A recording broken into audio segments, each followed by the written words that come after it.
When I found a fake medical record in my husband's briefcase diagnosing me with schizophrenia, I realized I had only days left to live. But I didn't yet know that the man I had loved for 12 years was actually married to someone else.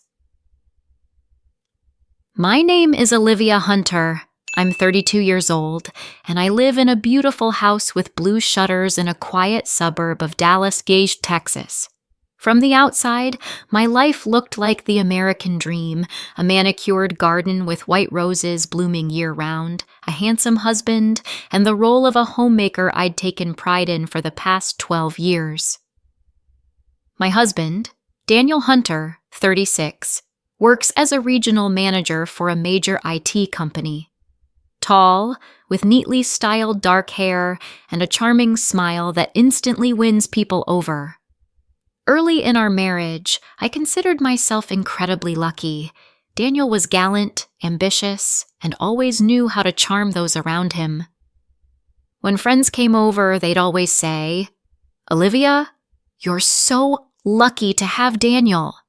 Take care of him." Back then, I'd just smile, believing our love could withstand any challenge. We met in college and dated for 3 years before getting married. At first, I dreamed of a house filled with children's laughter, but years passed, and our attempts to have a child were futile. I spent 5 years visiting doctors, trying everything from conventional medicine to alternative methods. When the last specialist threw up his hands and said, "Sometimes nature decides for us," I gave up. Initially, Daniel supported me. He'd hold me and say, "As long as I have you, I feel complete."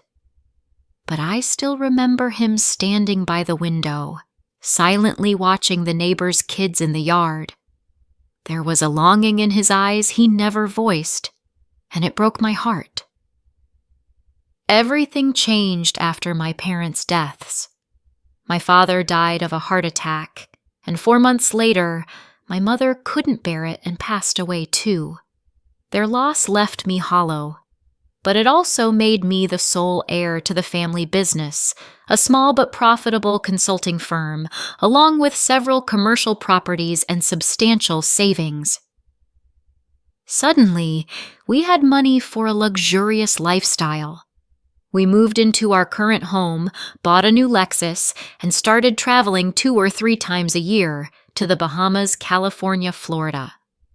That's when I first noticed a change in Daniel's gaze. He wasn't looking at me anymore, but at everything around me. To the outside world, we were still the perfect couple. Glamorous vacation photos, lavish parties, envious comments on social media. It was all a beautiful curtain hiding the lonely nights when I lay awake, listening to my own breathing. Sometimes I wondered, could material wealth destroy what once seemed so solid? But then I'd convince myself I was just being too sensitive. Daniel still seemed like the perfect husband in our friends' eyes, still whispered sweet nothings in public, but I couldn't ignore the growing distance in his gestures, the smiles that no longer held their warm glow. In our fully equipped home, I sometimes felt like a stranger in my own life. I never expected the inheritance I considered a gift from fate would pull me into a whirlpool I couldn't see coming. In the first months after moving into the new house, I noticed more changes in Daniel's behavior. He no longer rushed home. Our cozy dinners, once a tradition, were replaced by curt texts. "Stuck at work, don't wait up for dinner." At first, I tried to convince myself it was just a busy period at work, but his explanations grew increasingly formulaic and empty, and I couldn't stop the rising unease. Daniel started coming home late almost every night. Often it was past 11 p.m. when he finally crossed the threshold, looking tired but with a strange glint in his eyes. When I gently asked, "How's work going?" he'd reply with a forced smile, "Lots of new projects, don't worry." but the indifference in his voice only heightened my anxiety. What worried me most was his behavior with his phone. He no longer left it on the table as he used to, always keeping it with him. When it rang, he'd quickly step out onto the balcony or head to the garage, avoiding my gaze. Sometimes I heard him speaking in a voice so low it was almost a whisper.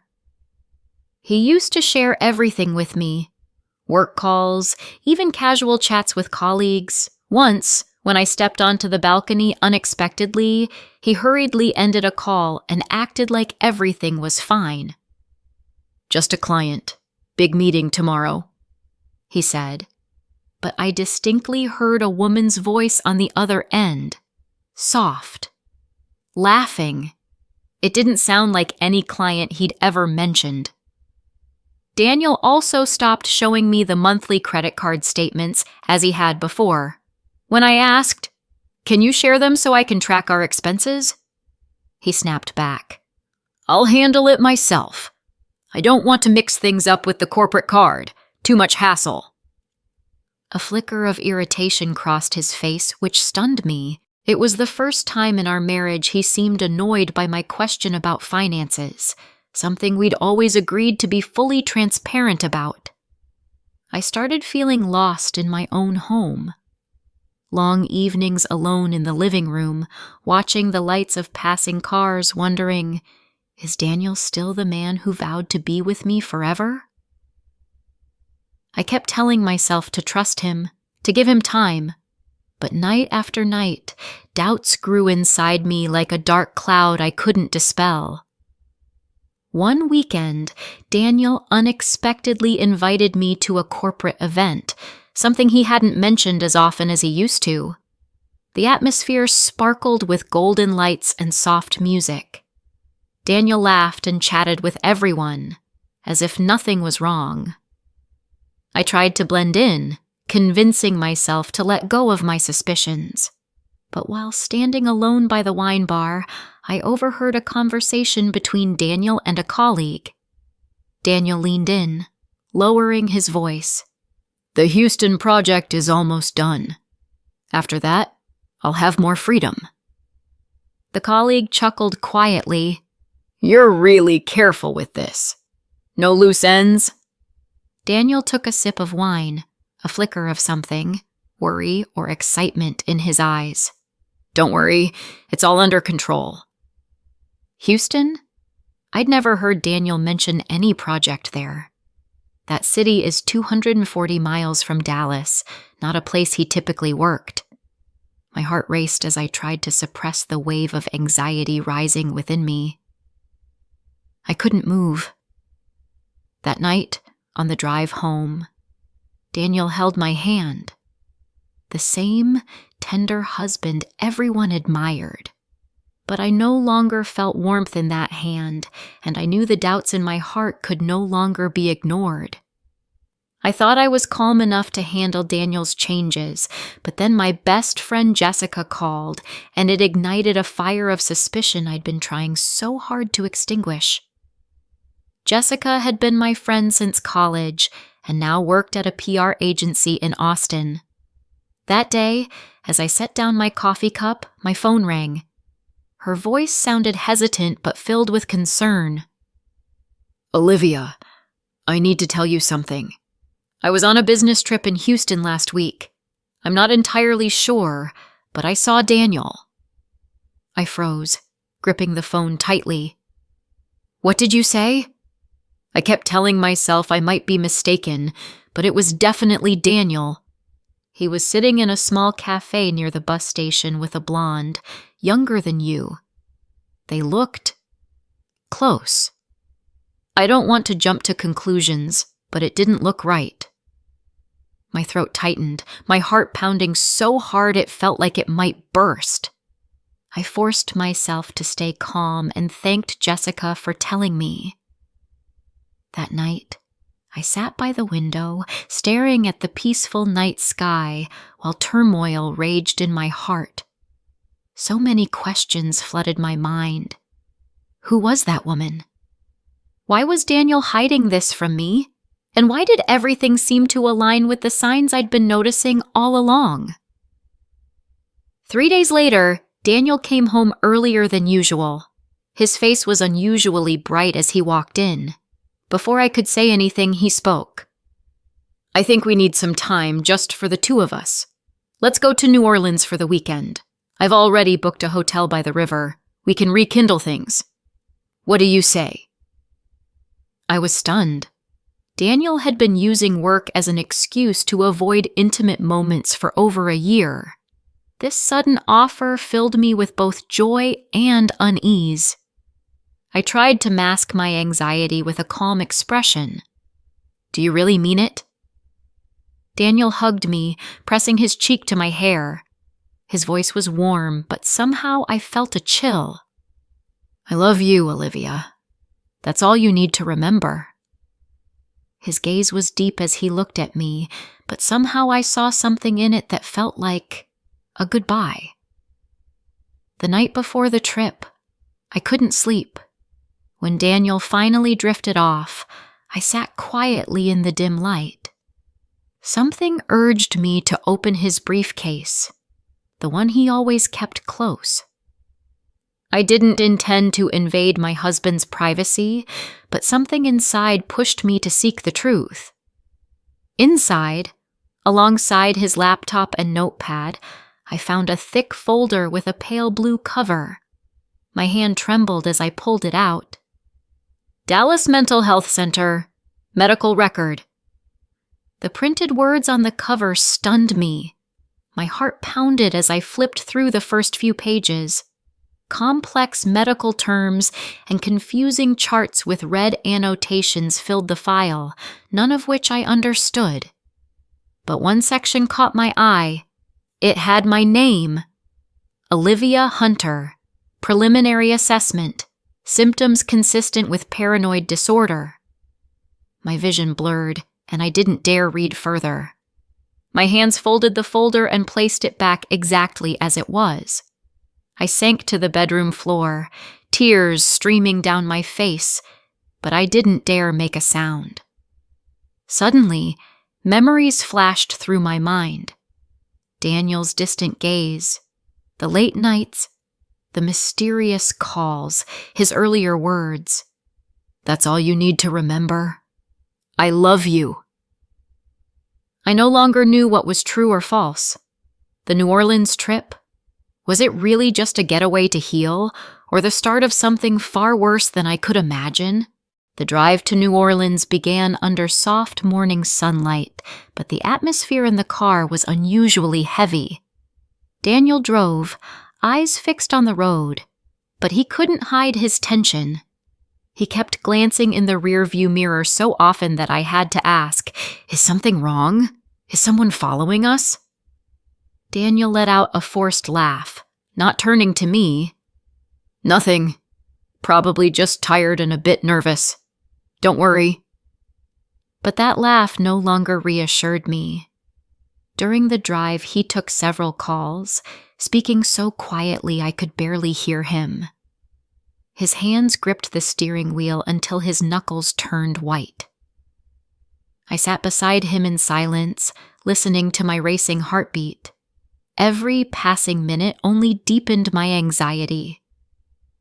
Around noon, we stopped at an old gas station along the road, surrounded by the emptiness of Louisiana. A faded sign reading Bayou Gas swayed in the wind. Daniel turned off the engine and looked at me. "Want to go in and grab some water or something? I'll fill up the tank, then we'll keep going." I nodded and stepped out. As Daniel headed to the pump, a young man with dark skin and a worn blue uniform approached me. His name tag read Mike. He started fueling the car but glanced at me subtly through the window. When Daniel turned to check the back of the car, Mike moved closer to the passenger window, pretending to wipe it, then quickly slipped a small piece of paper through the crack. I froze. Mike said nothing, only gave a slight shake of his head, his eyes serious, then walked away as if nothing had happened. I glanced at Daniel, He was bent over, checking the tires, oblivious. With trembling hands, I unfolded the note under the cover of the dashboard. "You need to get out of here immediately. He's lying to you. Don't ask. Don't hesitate." My heart pounded so loudly it echoed in my ears, suffocating me. My whole body went cold. I took a deep breath, trying to stay calm. Daniel returned, his voice light as a breeze. "Go grab something to drink. I'll finish up here and join you." I clutched the note in my hand and hurried into the store. My mind was chaos. Who was Mike? Why did he send me this message? Had he mistaken me for someone else, or was I truly in danger? Inside the store, I pretended to browse bottles of water, my eyes searching for Mike. At the end of a hallway leading to the back of the building, he stood, his gaze urging me to follow. I hesitated for a second, then decided to go. At the back, near a row of trash cans and an old generator, Mike looked me in the eyes, his voice low but clear. "Sorry for scaring you, but I couldn't just stand by. 3 weeks ago, I saw your husband here. He was with a blonde, and they were very close. I wasn't planning to get involved, but then I overheard what they were talking about." The ground seemed to sway beneath me. My voice trembled. "What were they talking about?" Mike swallowed hard, glancing cautiously toward the front. "He called her his real wife. When she asked about you, your husband said, 'Let this trip take care of it. Then everything will be ours.' I heard it clearly, but couldn't believe it. But this morning, he stopped for gas alone, called someone and said, 'All the paperwork for her hospitalization is ready. She won't have any more chances.'" I grabbed the hem of my shirt to steady my shaking hands. Mike continued, his eyes sincere. "I don't know what they're planning, but it's definitely not good. Don't go back to the car. If you want, I'll drive you to the nearest police station. They'll help you there." Footsteps sounded from the front. Daniel's voice cut through, sharper than usual. "Olivia, where are you?" Mike lowered his voice, pleading. "You need to decide now. If you go back, you won't get another chance." I took a deep breath, looking into his earnest eyes. All those years of love, all those memories, now felt like a shattered picture I couldn't piece back together. I nodded, my voice barely audible. "Help me get out of here." Daniel's voice echoed from the front, no longer carrying the tenderness I once knew. I held my breath, my heart pounding so hard it felt like it might explode. Every piece of the puzzle fell into place. The mysterious calls, the strange medical record, the orchestrated trip. It was no longer a suspicion. It was the truth. I followed Mike, darting out the side exit of the gas station. His old blue pickup was waiting. Mike opened the door, gently urging, "Hurry, don't look back." I climbed into the truck, hearing Daniel's footsteps pounding behind us. As the truck pulled away, I glanced in the side mirror. Daniel was running out, his face red with rage and panic. It was no longer the look of a husband searching for his wife, but the face of a man watching his plan unravel. The old truck roared, kicking up dust as it left the gas station, leaving Daniel behind. I sat trembling next to Mike. He glanced at me, his voice calming. "The police station is just 30 miles away. Hold on, you're safe now." I could only nod slightly, tears silently streaming down my face. When we reached the police station in the small town of Bayou Grove, an officer named Kelly met me. I told her everything. The warning note, the medical record, Daniel's strange behavior. Kelly listened carefully, then said gently, "Right now, We can't arrest him based on suspicion alone, but we'll file a report immediately. I suggest you request an emergency protective order and consider hiring a lawyer or private investigator to gather more evidence. Mike drove me to the home of his friend, an elderly woman named Doris, who lived nearby. Doris greeted me with warm hugs I hadn't expected from a stranger. That evening, I called Jessica and told her everything. She immediately connected me with a private investigator she trusted, Nathan Brooks, a specialist in family fraud cases. The next day, Nathan met me at a small cafe in Baton Rouge. He was a middle-aged man with sharp eyes, but a calm voice. I'll start by digging into Daniel Hunter's background. I suspect there's something off about his identity and life. 3 days later, Nathan called, his tone serious. Olivia, I need to see you immediately. I've uncovered the truth. In his small office, Nathan handed me a thick folder. On top was a photo of Daniel standing with a red-headed woman and 2 9-year-old twins in front of a house in Jackson, Mississippi. He pointed to the photo. Your husband's real name is Daniel Green. He's had another family in Jackson for 11 years. This woman, Amanda Green, is his legal wife in Mississippi. Those 2 kids are his. I was stunned. 11 years! That meant when we were newlyweds, he already had another family. Nathan continued, his voice grim. They were planning to take your assets. I got a warrant to access Daniel's call records. In them, he spoke with a man named Samuel, a psychiatrist, about creating a fake medical file for you, preparing to have you institutionalized under a false diagnosis to control your assets. He handed me Daniel's bank statements, payments made to Dr. Samuel. Dr. Samuel labeled fee for file preparation. My hands shook as I held the documents. Everything was clearer than ever. The man I loved and trusted for years was a fraud, exploiting my trust to try to take everything. Nathan gently placed a hand on the desk, his eyes determined. Now's the time to get a good lawyer. I can recommend one. We'll work together to protect you and hold him accountable. I took a deep breath, my heart aching, but filled with a strange new resolve. Even in this nightmare, I felt something I hadn't in a long time. Strength. Over the next 2 weeks, I worked with a lawyer, David Cohen, recommended by Nathan. We gathered evidence like a puzzle.